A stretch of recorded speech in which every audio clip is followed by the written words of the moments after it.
La famine, l'ennemi du Burkina Faso, est enfin dévoilé à la face du monde.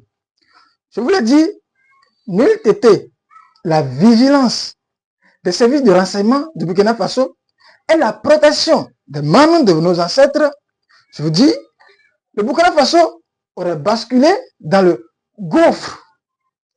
On savait que c'est lui qui tirait les ficelles de toutes les opérations dirigées contre le pouvoir d'Ibrahim Traoré. Mais on l'a sous-estimé. On a sous-estimé l'ennemi. Dans cette vidéo, je vais vous raconter dans les moindres détails le coup de force raté opéré par l'ennemi du Burkina Faso. Ce coup de force a eu lieu le 3 janvier passé. Les amis, on se retrouve dans un instant.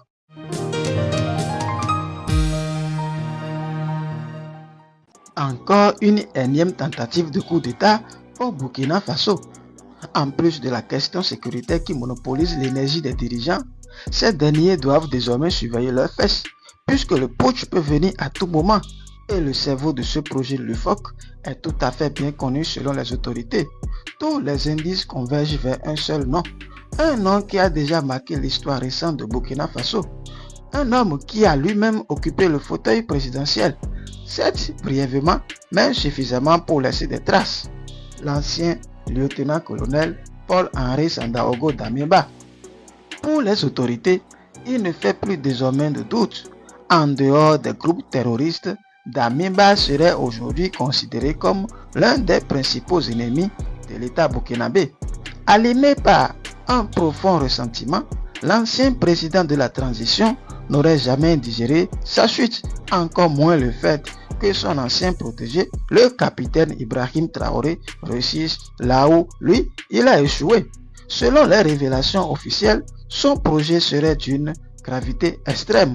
Pour reprendre le pouvoir, Paul-Henri Damiba serait prêt à tout, absolument tout, même à plonger le pays dans le chaos. Pire encore, son plan irait jusqu'à envisager une alliance avec les groupes terroristes afin de semer le chaos, créer le désordre total et précipiter le Burkina Faso dans l'abîme. Une stratégie cynique, dangereuse et lourde de conséquences. Une vengeance politique qui, selon les autorités, ne tiendrait aucun compte des vies humaines, ni de la stabilité nationale. Jusqu'où peut aller un homme obsédé par le pouvoir perdu? Qui sont réellement les acteurs tapis dans l'ombre de cette opération? Et quelle est la finalité ultime de ce projet de déstabilisation? Autant de questions auxquelles le ministre de l'Intérieur burkinabé apporte des éléments de réponse précis. En substance, le 3 janvier 2026 à 23h, il était prévu une action de déstabilisation du pays. Cela allait se faire par une série d'assassinats ciblés des autorités civiles et militaires, en commençant par la neutralisation du camarade capitaine Ibrahim Traoré, chef de l'État, président du Faso, soit à bout portant, soit par une action pour miner son domicile. Après cette action, devrait suivre une action de mise hors service de la base drone et une intervention militaire terrestre des forces extérieures.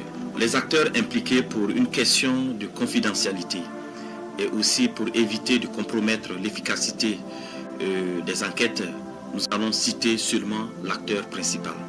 Il s'agit de l'ex-lieutenant-colonel Paul-Henri Sandaogo Damiba.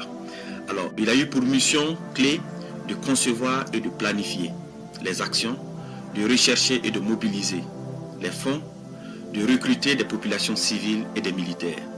Les militaires avaient pour mission de coopter d'autres militaires, de mettre en place des groupes d'action avec des missions bien déterminées.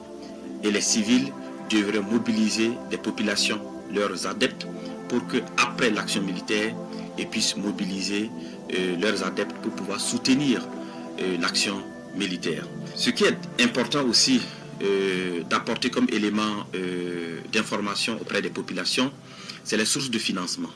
Il s'est de souligner qu'une bonne partie du financement provient de la Côte d'Ivoire, dont la dernière opération s'élève à 70 millions.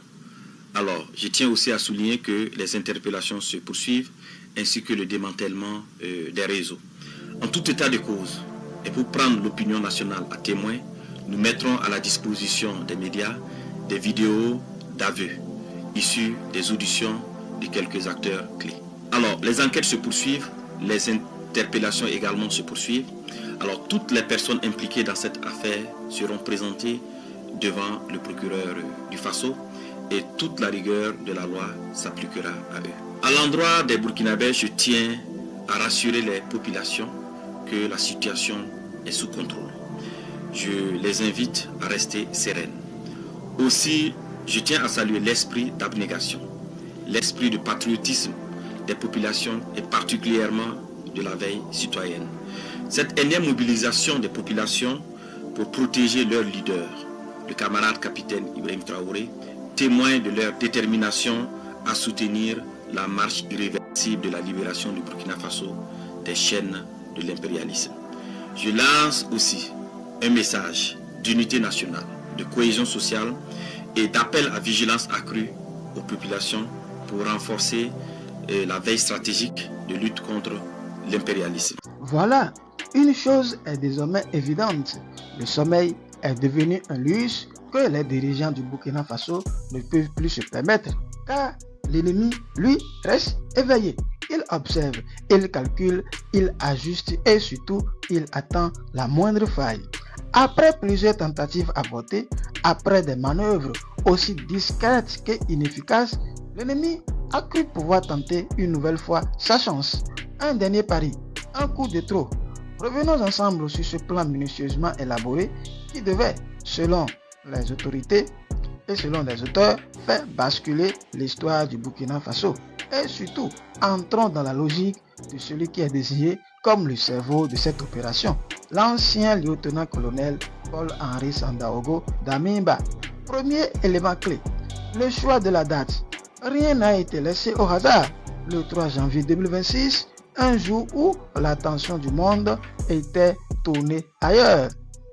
Les médias internationaux, les chancelleries, les réseaux sociaux, tous focalisés sur une crise majeure en Amérique latine, marquée par une intervention américaine au Venezuela et la capture de Nicolas Maduro. Une séquence mondiale de sidération, de saturation médiatique. Pourquoi cette date? Parce qu'elle offrait un écran de fumée parfait.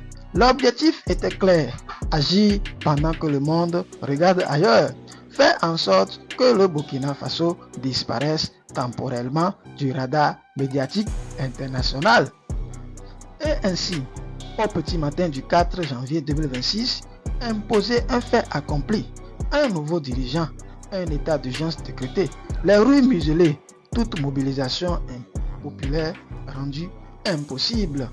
Deuxième point, bien plus sombre, l'élimination physique du président Ibrahim Traoré. Selon ce scénario, il ne devrait pas y avoir aucune place pour l'imprévu, aucun risque de retour de situation. En éliminant IB, les auteurs de ce plan espéraient priver ce peuple de son repère, de son symbole, de ce que beaucoup considèrent comme un héros national. Un pays plongé dans le choc, dans le vide, sans alternative immédiate. Troisième étape du plan, neutraliser l'outil stratégique majeur des forces armées. La prise d'assaut de la base des drones, rendre l'armée aveugle, couper les yeux du pays, ouvrir ainsi la voie à une possible intervention terrestre des forces étrangères dans un contexte de chaos soigneusement entretenu. Puis encore, cette situation devait servir de couverture à des attaques terroristes coordonnées, destinées à renforcer un narratif précis, celui d'un président dépassé, incapable de contrôler la situation sécuritaire du pays. On peut critiquer un régime, on peut ne pas l'aimer, c'est un droit, mais vouloir plonger tout un pays dans le chaos simplement pour régler des comptes personnels avec un homme, c'est franchir une ligne rouge. C'est là que naît le véritable sens du mot apatride. Évidemment, dans toute société, il existe des brebis galeuses, des individus égarés. Certains ont été approchés, convaincus, manipulés, puis intégrés à ce projet de déstabilisation. Mais ce que les instigateurs n'avaient pas prévu, c'est le niveau de vigilance des services de renseignement burkinabés. Car tout était déjà connu. Les appels téléphoniques, les échanges, les identités, les déplacements, chaque pièce du puzzle avait été assemblée avant même que le plan n'entre en phase d'exécution. Résultat, ce coup de force a échoué avant d'avoir réellement commencé. Venons-en maintenant aux implications. Oui, Paul-Henri Damiba Sandaogo est présenté comme le visage visible de cette tentative. Mais personne n'est dupe.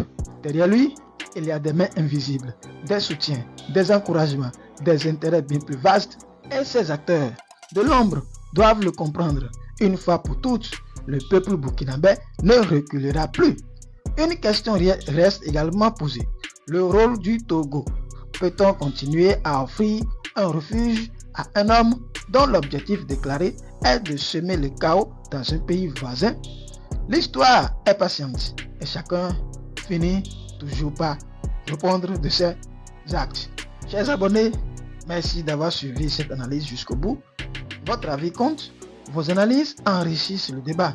Dites-nous en commentaire ce que vous en pensez de cette situation et partagez votre lecture de l'événement avec nous.